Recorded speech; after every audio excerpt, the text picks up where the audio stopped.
Good afternoon students. आज मैं आप लोगों को हिंदी में पाठ 6 रक्त और हमारा शरीर पाठ का पुनर्अभ्यास करवा रही हूँ बच्चों।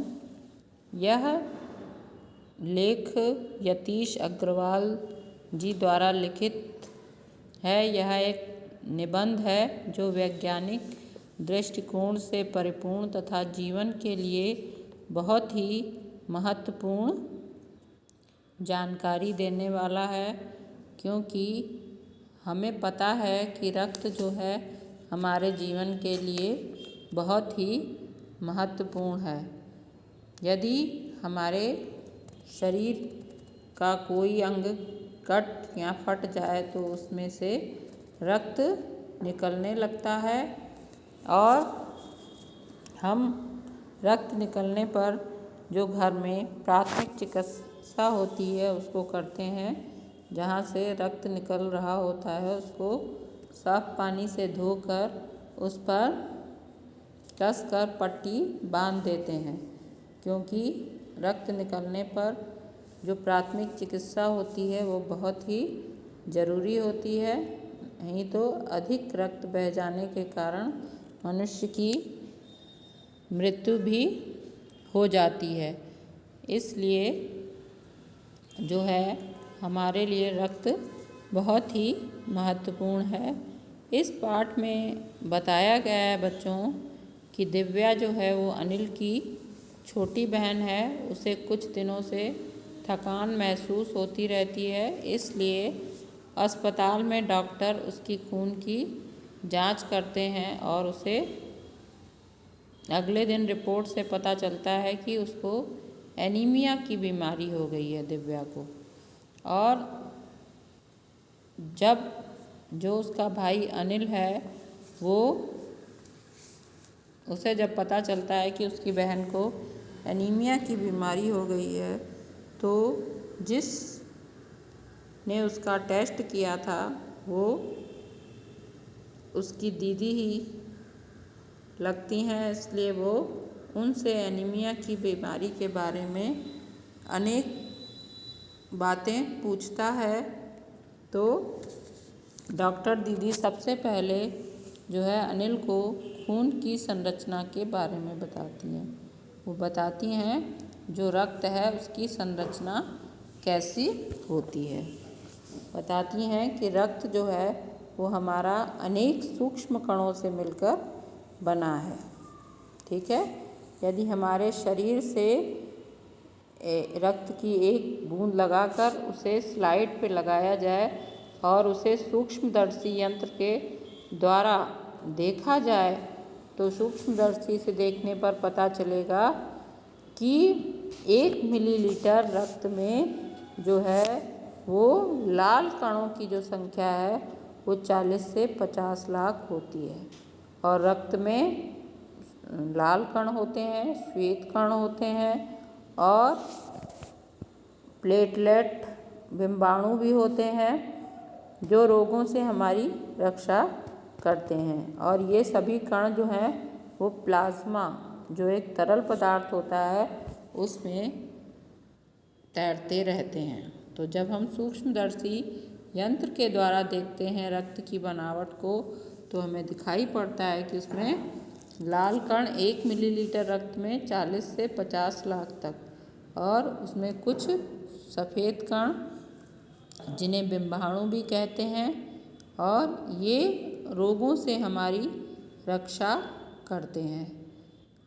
तो कुछ ऐसे भी उसमें कण होते हैं जिनका कोई रंग नहीं होता, कुछ तो लाल होते हैं, कुछ सफ़ेद, और कुछ ऐसे रक्तों के कण होते हैं जिनमें कोई रंग नहीं होता है, जिन्हें बिंबाणु कहा जाता है, और ये रोगों से हमारी रक्षा करते हैं। तो रक्त जो है उसे रक्त का निर्माण कैसे होता है बच्चों?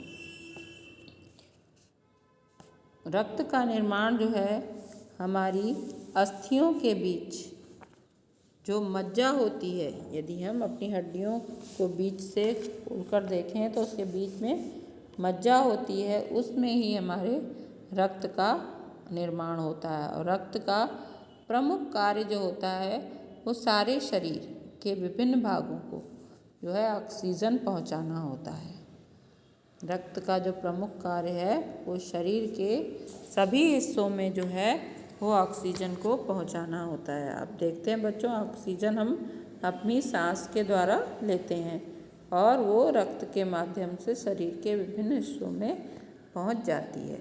और रक्त का निर्माण जो है उचित प्रकार से होता रहे, इसके लिए हमें पौष्टिक भोजन करना जरूरी है, क्योंकि रक्त के जो कण हैं वो 4-5 महीने के अंतर पे जो है वो नष्ट हो जाते हैं। उनकी जगह दूसरे नए रक्त कण जो हैं वो स्थान ले लेते हैं। तो नए रक्त कणों का निर्माण कैसे हो, उसके लिए जो है बच्चों हमें क्या है, पौष्टिक भोजन करना जरूरी होता है।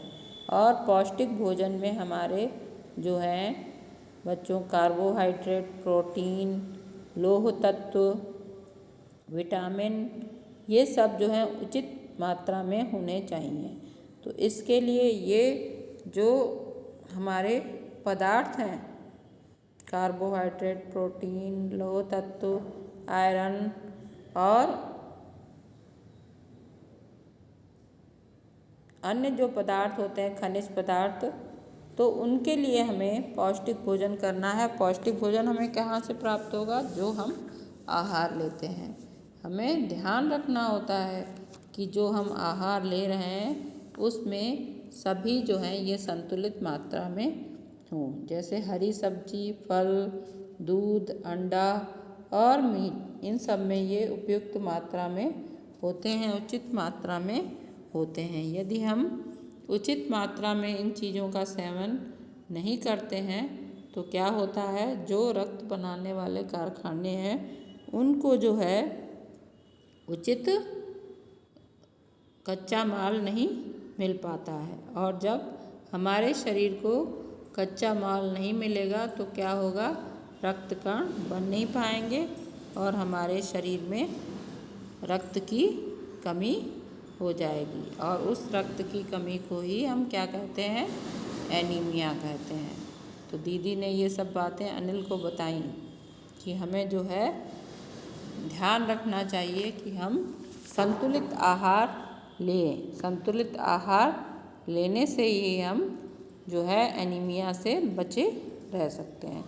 तो अनिल सवाल करता है कि क्या अगर हम संतुलित आहार लें तो हम एनीमिया से बचे रह सकते हैं।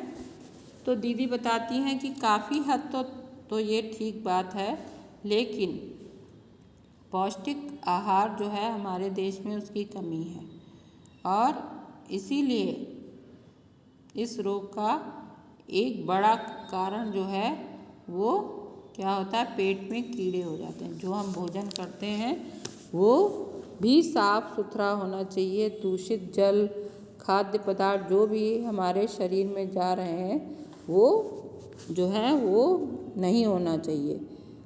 और दूषित जल से और खाद्य पदार्थों से ही हमारे शरीर में जो है अन्य कीड़े पहुंच जाते हैं और जो हमारे शरीर को नुकसान पहुंचाते हैं, जिससे कि हमारे शरीर में एनीमिया की बीमारी हो जाती है। तो हम जब भी भोजन करते हैं तो हमें सफाई का भी पूरा ध्यान रखना चाहिए। भोजन बनाते समय भी हाथों को अच्छी तरह से धोकर और भोजन बनाना चाहिए और भोजन करने से पूर्व भी हमें अच्छी तरह से हाथों को धोकर ही भोजन करना चाहिए और साफ पानी पीना चाहिए, क्योंकि जो कीड़े होते हैं अगर हमारे शरीर में प्रवेश कर जाते हैं तो हम जो हैं स्वस्थ नहीं रह पाते हैं और वो कीड़े हमारे शरीर में आंतों में पहुंचकर अपना घर बना लेते हैं। इसलिए जब भी हम शौच के लिए भी जाएं तो शौचालय का प्रयोग करें। घर में या इधर उधर मिट्टी में नंगे पैर ना घूमें। ये बात दीदी ने जो है अनिल को बताई। तो अनिल फिर कहता है कि आपने बताया था कि रक्त में जो है सफ़ेद कण और बिंबाणु भी होते हैं, शरीर में इनका क्या काम है? तो दीदी बताती है कि सफ़ेद कण जो होते हैं वो वास्तव में क्या होते हैं? वीर सिपाही होते हैं, हमारे शरीर की रक्षा करते हैं और हमें शरीर में रोगों से लड़ने के लिए जो है वो शक्ति प्रदान करते हैं, रोग प्रतिरोधक क्षमता देते हैं, रोगाणुओं को भीतर नहीं आने देते हैं शरीर में। तो संक्षेप में इतना ही समझ लो कि ये हमारे शरीर की रोगों से रक्षा करते हैं और बिंबाणुओं का काम जो होता है वो चोट लगने पर रक्त को जमाव क्रिया में मदद करता है, क्योंकि रक्त के जो तरल भाग में एक प्लाज्मा में एक विशेष प्रकार की प्रोटीन होती है, जो ये प्रोटीन जो होती है वो जब भी हम कट जाते हैं या कुछ हो जाते हैं तो वहाँ पर जा कर के जाला बना देती है और बिंबाणु जो हैं इस जाले से चिपक जाते हैं और इस तरह से दीवार या जो कटा हुआ स्थान है वहाँ पर जाला सा बन जाता है और रक्त बाहर निकलना बंद हो जाता है जब बिंबाणु से चिपक जाते हैं। लेकिन यदि घाव गहरा हो और खून बहता रहे तो हमें तुरंत ही मरीज़ को जो है डॉक्टर के पास ले जाना चाहिए, क्योंकि प्रारंभिक जो है प्राथमिक चिकित्सा हमें अवश्य करनी चाहिए बच्चों। और इसी तरह उन्होंने बताया कि हमारे वहाँ अस्पतालों में ब्लड बैंक बनाए जाते हैं जिनमें हम अपने रक्त का दान कर सकते हैं, क्योंकि हमारे जो रक्त समूह होते हैं ए ग्रुप का, बी ग्रुप और उसके बाद AB ग्रुप, O ग्रुप, तो ये जो रक्त के समूह होते हैं, रक्त ब्लड ग्रुप होते हैं, उसके अकॉर्डिंग हम अपना रक्त जो है वो ब्लड बैंक में दे सकते हैं। लेकिन इसके लिए हमारी जो है उम्र वो 18 साल होनी ज़रूरी है। 18 वर्ष से अधिक उम्र के जो स्वस्थ व्यक्ति हैं वही रक्तदान कर सकते हैं और एक व्यक्ति से जो है एक समय में केवल 300 मिलीलीटर ही रक्त लिया जाता है। और कुछ लोग मानते हैं कि रक्तदान करने से हमारे शरीर में जो है वो रक्त की कमी हो जाती है। ऐसा बिल्कुल नहीं है, बल्कि जब हम दूसरों को रक्त देते हैं तो उसकी जगह हमारा शरीर जो है नया रक्त बनाता है। और यदि हम जो है उचित प्रकार से पौष्टिक भोजन करते हैं तो उस रक्त को बनने में ज़्यादा समय नहीं लगता है और एक हफ्ते के अंदर हम बिल्कुल पुनः उसी तरह से स्वस्थ हो जाते हैं। तो इसलिए ये है रक्त का महत्व। तो हमें रक्त के बारे में जानना चाहिए और एक उचित उम्र आने पर हमें रक्तदान ज़रूर करना चाहिए। और अस्वस्थ या रोगी व्यक्ति का रक्त जो है अस्पताल में नहीं लिया जाता। जब हम स्वस्थ होते हैं तभी हम रक्तदान कर सकते हैं। बच्चों आप लोग को यह पाठ समझ में आ गया होगा। यदि फिर भी कोई समस्या आती है तो बच्चों आप मुझसे पूछ सकते हैं। धन्यवाद बच्चों।